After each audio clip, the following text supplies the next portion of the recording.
विकसित भारत बिल्डाथन 2025 में school GMS Shekhupur माजरी के स्टूडेंट्स, टीम का नाम है इनोवेटिव स्टूडेंट्स के द्वारा इस आइडिया को प्रस्तुत किया गया है। थीम का नाम है आत्मनिर्भर भारत। थीम में आइडिया है हरियाणा में दालों के घटते उत्पादन को बढ़ाकर हरियाणा व देश को कृषि के क्षेत्र में आत्मनिर्भर बनाना। ये समस्या जो पहले हरियाणा में दालों का उत्पादन ज़्यादा होता था, अब जो उत्पादन है हरियाणा में वो दालों का कम होता हुआ जा रहा है। इस समस्या का विवरण है।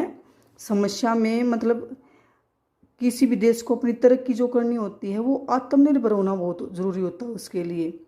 ठीक है। अब जो हमारा देश है उसमें जो चावल है, गेहूँ है, वो तो यहाँ पे आत्मनिर्भर है, लेकिन दालों के लिए आज भी अपनी ज़रूरतों को पूरा करने के लिए दालों के उत्पादन के कम होता जा रहा है। इसके लिए भारत को जो दालों का उत्पादन कम है, इसके लिए आयात करना पड़ता है दाल का। ठीक है। तो हरियाणा में दालों के उत्पादन के क्या क्या कारण हैं? एक तो वहाँ की जलवायु और मौसमी अस्थिरता, दूसरा है जो पानी की कमी है। ठीक है। तीसरा है किसानों की जो प्राथमिकताएं हैं, किसान दालों की बजाय गेहूँ, चावल, गन्ना, कपास, इन चीज़ों को ज़्यादा प्राथमिकताएं दे रहे हैं, जिनसे कि दालों का उत्पादन घट रहा है। और बढ़ती लागत, और लागत में क्या है, और जो दालों का उत्पादन की लागत में मुख्य फसलों की तुलना में ज़्यादा होती है लागत, इसलिए भी इसका जो उत्पादन है वो कम हो रहा है। किसान दाल का उत्पादन करने की बजाय और फसलों का उत्पादन कर रहे हैं। और पांचवा है मिट्टी की घटती उर्वरता। मिट्टी की जो उपजाऊ क्षमता है वो दिन पर दिन कम होती जा रही है, इसलिए भी इसका उत्पादन घट रहा है। अब ये जो समस्या है दालों की घटती उत्पादन से, इससे कौन कौन प्रभावित हो रहा है?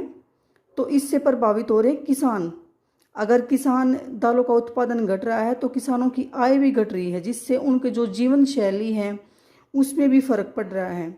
उपभोक्ता हैं, अब उपभोक्ता जो हैं उसको दाल का आयात करना पड़ रहा है, जिससे दाल हमें महंगी कीमतों पर मिल रही है। बाज़ार में उसकी कीमतें बहुत ज़्यादा हैं। और जो देश है वो भी आत्मनिर्भर दालों के मामले में नहीं हो पा रहा है। तो इस समस्या का कैसे समाधान कर सकते हैं?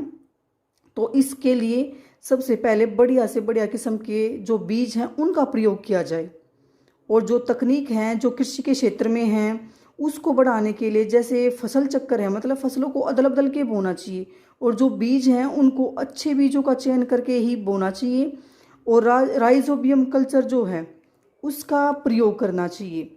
और जो खेतों में जो खरपतवार नियंत्रण है, जो अनावश्यक पौधे उग जाते हैं उनको निकालने का